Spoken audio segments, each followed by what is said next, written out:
The part of Jackie Spaulding is now being played by Carrie Mowry.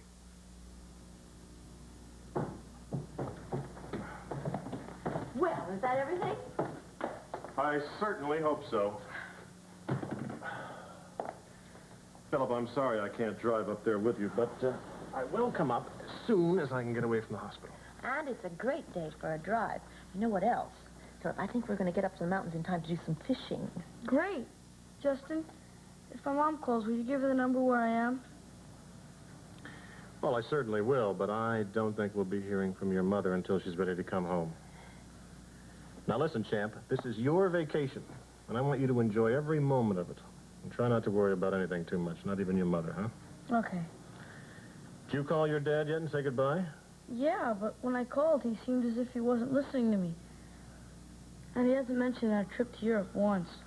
Well, you know how busy your father can get at the office. He wasn't at the office. He was at home.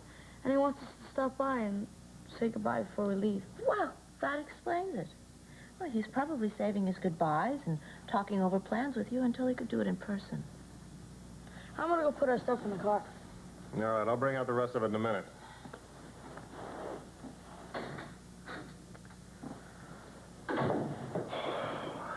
Well, thank you for making it all possible. Oh, Justin. Do you have any idea how much it means to me to be with my son? To be with our son. To enjoy the things I never dreamed I'd ever be able to share with him. Look, I do want you to call and give me some warning before you come up. All right. But will you promise me not to run off the moment I get up there? I know it sounds selfish, but I'm looking forward to enjoying something that we've had to deprive ourselves of for 11 years, and that a lot of parents just take for granted. Well, we'll see.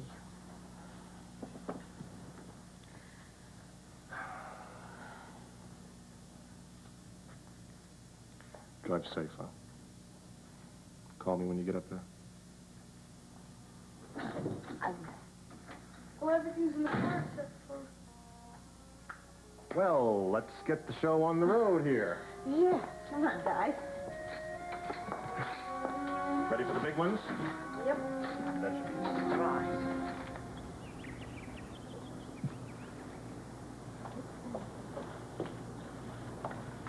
Kelly, I just talked to Alan on the phone. He's home now. So I think I'll go over there because I want to talk to him for a few minutes. Oh, okay. Why haven't you gone in for a swim with Morgan? I wanted to get some studying done before I went to the hospital. Well, I guess I should be getting ready to leave now. Ah, all right. Well, I'll tell Morgan where I'm going, and if you haven't left yet, I'll see you when I get back. Okay.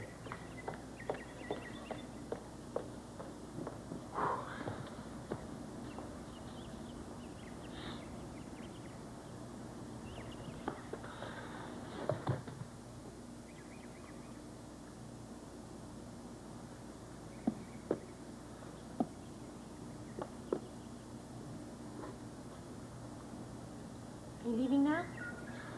Yeah. I gotta get to the hospital. Are you angry with me because of last night? No, I'm not angry. Maybe a little disappointed. Why? Because Tim told me that you told your mom you were at home studying last night. And I think lies like that can be very dangerous. Sorry I asked. Well, listen, you did ask, so why don't we just talk this out right now?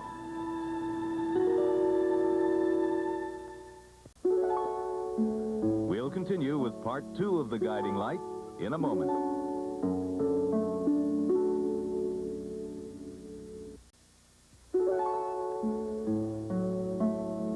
The Guiding Light. This... Here you go.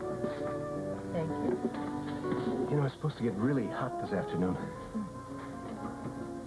Maybe we should just sit around the pool tonight and just relax. As a matter of fact, if you like, we can run back to the house at lunch hour and take a quick dip. Oh, that would be nice. Good. So, how's your first day back at work been so far? Oh, well, you were right. The jitters left as soon as I left my first patient's room. See, I told you. I just wish everything else would get back to normal so fast. Well, Rita, we both knew it was going to take time. Oh, I know. And sometimes it just gets so awkward. Like when? Like when you called me last night. Well, I just knew it was more than a routine call to find out how I was or to say goodnight. And part of me wanted to invite you over because I was feeling lonely. And a lot of other things. But another part of me was saying that it would just not be the right thing to do for us right now. Hey, we'll be fine. Sure. There they are. Oh, hello there. Hi. Hello. Hi. You look wonderful. Mom said that you looked better than ever, and she was absolutely right. Why don't you join us? Oh, thanks. Can I get you something? Iced tea. Okay. Yeah, make that two. I've got to rush off. Pack. Pack? What are you talking about? You just came back. Yeah, well, I've got to get down to San Juan today. What? Well, I was just telling Holly about it. I have a lead on a woman there who is Dr. Moreno's nurse, and as I understand it, possibly his mistress. And she may have the information that may link Alan's falling with Roger Thorpe's escape from Puerto Rico.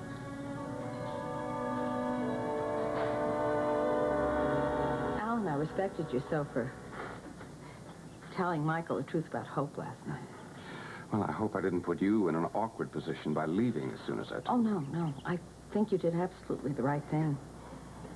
And after you left, I told Michael the truth as I saw it, that it was just a simple misunderstanding that can happen between any married couple almost any time. But you see, I'm just afraid that if Hope doesn't come home before he gets back from this trip, he's not going to believe that it was just a simple misunderstanding. Bert, I've got to find her. Alan, good morning. Good morning, good morning. Oh, dear, I hope I'm not interrupting anything. No, not at all. This is Bert Bauer, Hope's grandmother. Bert, this is Vanessa Chamberlain.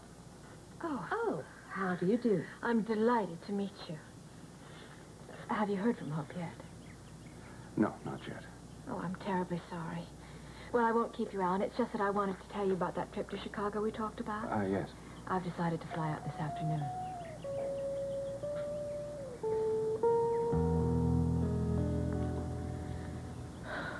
So why don't you say something?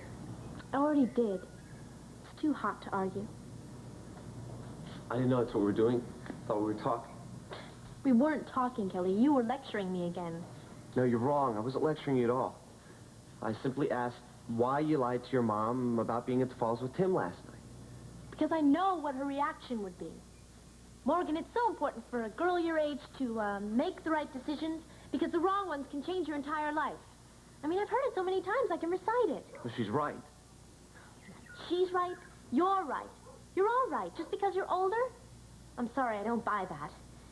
Especially in your case. You're only 3 years older than Tim, which does not make you an authority on everything. I don't pretend to be. You could have fooled me. And look, don't think you're going to change the subject by putting me on the defensive either. I mean, it's a cute little trick of yours you seem to have developed into a science. And it may work on some people, but it won't work with me. Because I'm on to you, Morgan.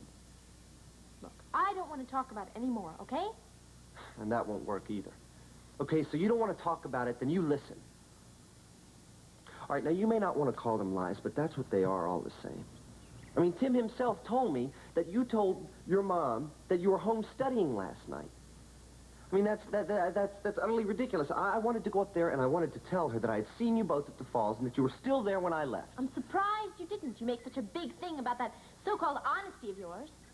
I mean, if I have to tell my mother a white lie because she'll get hysterical about nothing, well, then that's her problem. No. Right down the line, it's going to be yours. Because lies have a way of snowballing, Morgan. And once they do that, it is far easier to invent another one and another one and another one instead of simply owning up and telling the truth. I know, I've been there. No, not Kelly Nelson. Not Mr. Perfect. Look, you won't even let yourself get angry. Because I'd probably say some things I would regret. I would love to hear them. No, I don't think you would. Try me. Okay. Number one, I think you are scared to death to be honest with anybody, because then you'd have to be honest with yourself and admit that there are things that confuse you and frighten you. So instead of letting anybody see that, you put up this big front that's supposed to make people believe you aren't afraid of anything. It's like this thing you have about making people believe you're older than you really are. I mean, what is so wrong with being 17 and afraid of things? It's normal. Well, maybe for you it is, but not for me.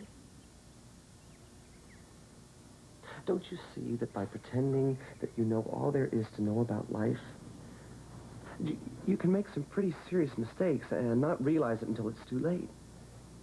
Oh, so I see. So there's two sets of rules to live by. One that says it's perfectly all right for so-called adults to do exactly as they please, and a whole other set for people my age and Tim's. Well, I'm sorry, I don't buy that, not for a minute. So you think you can go right on making up your own rules and regulations, and you do not even have the guts to live up to them? I mean, like being up with Tim at the falls last night. You must have known that was wrong, or you would have told your mom the truth. Look, I only know that it felt good to be with someone who really cares about me, instead of somebody who just pretends to, like you. And why does it bother you so much anyway? Did it ever occur to you, maybe you're the one who doesn't own up to things, Mr. Perfect?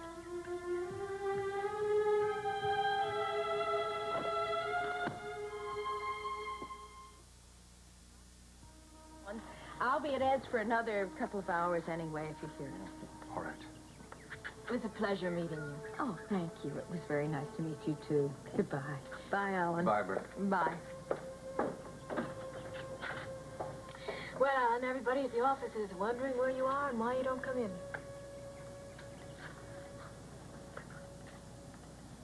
I hate to run off and leave you like this, but I've really got to go and get ready for my flight to Chicago. Well, I hope you finish up whatever you have to do in Chicago quickly. Come back to us soon. I will, and don't you worry. Hope we'll be back very soon, I'm sure. She's got to be. Goodbye. Bye. Oh, Vanessa, Yes? do remember not to say anything to Diane about Hope's leaving. I won't. Bye-bye. Bye.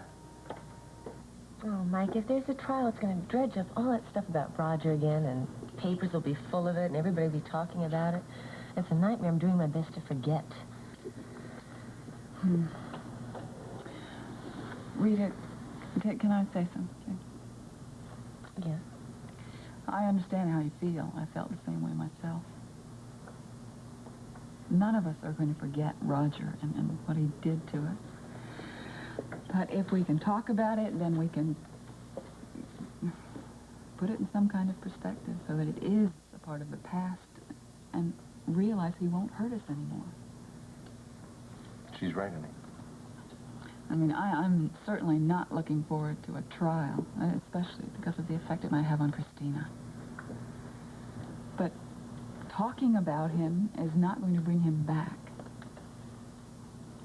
And maybe we can bury him for once and for all. I wish I could believe that, Holly. I think right now I stand to lose as much as anybody with this, because if I find the proof I'm after, Hope will never forgive me. Anyway, enough about Roger Thorpe. Holly tells me that she's planning to bring Christina to Europe for the dedication for the daycare center. Yes, I thought it would be important to bring her because of Renee. Oh, I do too. Now, how about you? Have you given any more thought to it, whether you're going to be able to get away?